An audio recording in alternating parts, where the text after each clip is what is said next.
தமிழ் சொந்தங்களுக்கு மைவி3 உறவுகளுக்கு வணக்கம். இன்றைக்கி நம்மளோட வீடியோவில் வந்து என்ன பார்க்க போகிறோன்னா, மைவி3 ஆப் வந்து ப்ளே ஸ்டோர்லேருந்து வந்து நீக்கியிருக்காங்க. இப்போ ப்ளே ஸ்டோரில் யாராவது இப்போ மொபைலில் போய் ப்ளே ஸ்டோரில் போய் மைவி3ன்னு சொல்லி டைப் பண்ணுங்கள்.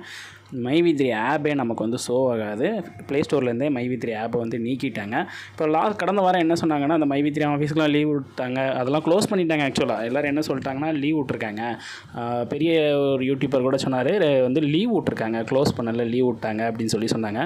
ஆரம்பத்துலேருந்தே இப்படி தான் ஒன்றா முட்டு கொடுக்கறத தான் மைவி3லேருந்து பண்ணிகிட்டே இருக்காங்க. இப்போ ஆனால் ஒவ்வொன்றா வந்து என்னென்ன வேலைகள் பார்க்கணும்னா, நடக்கிற எல்லா வேலையும் நெகட்டிவாக தான் நடந்துக்கிட்டு. ஒரு விஷயம் கூட இதுவரைக்கும் கடந்த 6 மாத காலத்துங்களில் பாசிட்டிவாக எதுவுமே நடக்கலை. ஒன்று பாசிட்டிவ் நடந்ததுன்னா, பேசிக் மெம்பருக்கு மட்டும் பேமெண்ட் வந்ததுக்கப்புறம் எம்டி அவராக சரணடைஞ்சிட்டார். அவர் சரணடைகிறதுக்கு முன்னாடியே பேமெண்ட் தாராளமாக பண்ணிவிட்டு போயிருந்துக்கலாம். பேமெண்ட் பண்ணிவிட்டு என் கம்பெனி ரொம்ப நியாயமான கம்பெனி, நான் ரொம்ப கரெக்டாக நடத்துகிறேன் அப்படிங்கிறத செஞ்சுட்டு போயிருக்கலாம்.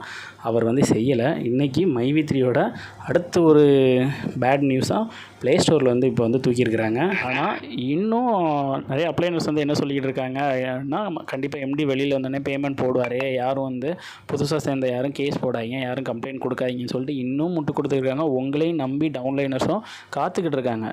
எப்படியாவது வெளியில் வந்தோடனே நம்ம அமௌண்ட் வந்து கொடுப்பாரா அப்படின்னு சொல்லி காத்துக்கிட்டு இருக்காங்க. ஆனால் நடக்கிறது ஒன்று பார்க்கும்போது, அவர் வெளியில் வருவாரா, வந்து பேமெண்ட் கொடுப்பாரா, இதை பற்றி பேசுவாரா அப்படின்னு ஒரு பெரிய கேள்விக்குறியாக தான் ஆகிக்கிட்டே போகுது. ப்ளே ஸ்டோர்லேருந்து இன்றைக்கி மைவி3 நீக்கப்பட்டதுக்கு காரணம் என்னென்னா, மைவி3யாக தான் இருக்கும். ஏன்னா கவர்மெண்ட்லேருந்துலாம் எந்த ஒரு இதுவும் ஆப்பை பேன் பண்ணி எந்த ஒரு நியூஸும் வரலை. மைவி3 கம்பெனிக்காரங்களே தான் நீக்க வச்சுட்டாங்க. இது எதுக்காக பண்ணாங்க அப்படின்னு சொல்லி தெரியல. காரணம் ஆல்ரெடி ஏற்கனவே ஆஃபீஸ்லாம் அவர் க்ளோஸ் பண்ணிட்டாங்க. இப்போ ஆப்பையும் வந்து தூக்கிட்டாங்க. பார்க்கலாம் இனி அடுத்தடுத்து என்ன வர்றது. பூரா பேட் நியூஸாக தான் வந்துக்கிட்டு இருக்குது. அடுத்து என்ன பேட் நியூஸ் வருது அப்படின்னு சொல்லி பார்க்கலாம். இதனால் முழுக்க பாதிக்கப்படுறது யாருன்னா, அந்த அமௌண்ட் வராதவங்க தான். எவ்வளோ பேர் இன்னும் நிறைய பேர் சொல்லிக்கிட்டு இருக்கீங்க, மைவி3 ஆப்பால் பாதிக்கப்பட்ட ஒரு நபரை காட்டுங்க அப்படின்னு சொல்லிட்டு. எவ்வளோ பேர் இருக்காங்கங்க, ஆயிரக்கணக்கான பேர் இருக்காங்க.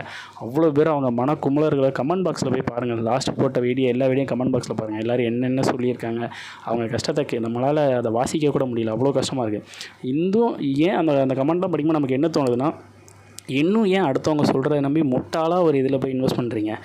ஒரு இதில் வந்து நம்ம பணம் போடுறோம் அப்படின்னா, அது நமக்கு அதாவது நம்மளோட தொழிலை காட்டுற மாதிரி இருக்கணும், அதாவது நம்மளோட வேலை அது இருக்க மாதிரி இருக்கணும், இல்லை நம்ம எதாவது சேல்ஸ் பண்ணுற மாதிரி இருக்கணும். ஒன்றுமே இல்லாமல் பணத்தை போட்டால் மாதம் இவ்வளோ தூரம் பணம் வரும் அப்படின்னு சொல்லி லீடர்ஸ்கள் சொல்கிறத நம்பி சேர்ந்து இன்றைக்கி பாதிக்கப்பட்டது யாருங்க? எவ்வளோ பேர், ஆயிரக்கணக்கான பேர் பாதிக்கப்பட்டிருக்காங்க. மற்ற எவ்வளோ ஆப் வந்துட்டு போனது, இதே மாதிரி க்ளோஸ் பண்ணியிருக்காங்க. அதெல்லாம் மக்கள் மத்தியில் இவ்வளோ பெருசாக பேசப்படலை. ஏன் மைவி3 மட்டும் இவ்வளோ பெருசாக பேசப்படுது அப்படின்னா, காரணம் அமௌண்ட் அதிகமான அமௌண்ட்டு. இந்த ஃபோர்காட்டுன்னு ஒருத்தவங்க கூட தான் வந்தான், ஃப்ராடு பண்ணால், கடைசியை சேர்ந்த யாருக்குமே வித்ட்ரா கொடுக்கல. இன்றைக்கி மறுபடியும் வந்து புத்துணர்ச்சியாக வந்துட்டோம் அப்படின்னு மறுபடியும் புதுசு ஆள்களை சேர்த்து வித்ட்ரா ரொம்ப பெருமையாக டெலிகிராமில் ஆடியோ போட்டுக்கிட்டு இருப்பான். ஆனால் அவனால் ஏமாற்றப்பட்டவங்க ஆயிரக்கணக்காக இருக்காங்க. யாருமே அவன் மேலே கம்ப்ளைண்ட் பண்ணல. காரணம் என்னென்னா, 2900 சரி போகிறான் பண்ணாட அப்படின்ட்டு விட்டுட்டாங்க. ஆனால் இது 1,21,000 எங்கே யாரோட அமௌண்ட்டுங்க? யார் கஷ்டப்பட்டு சம்பாரித்த அமௌண்ட்டு? இவ்வளோ அமௌண்ட்டு போச்சு. இதனால தான் இவ்வளோ இஷ்யூவாக பார்க்கப்படுது. 1,21,000 வட்டிக்கு வாங்கி கட்டணுங்க. இன்றைக்கி அதுக்கு எவ்வளோ தூரம் இன்ட்ரெஸ்ட் பே பண்ணிக்கிட்டு இருக்காங்க சொல்லுங்கள். லீடர்ஸ் உங்களை தான் கேட்குறேன், சொல்லுங்கள். இவ்வளோ தூரம் இவங்க பாதிக்கப்பட்ட காரணம் யார்? முழுக்க நீங்கள் தான். எம்டி சக்தியானந்தான். அவனாக கூப்பிட்டு ஆள் சேர்த்தான்.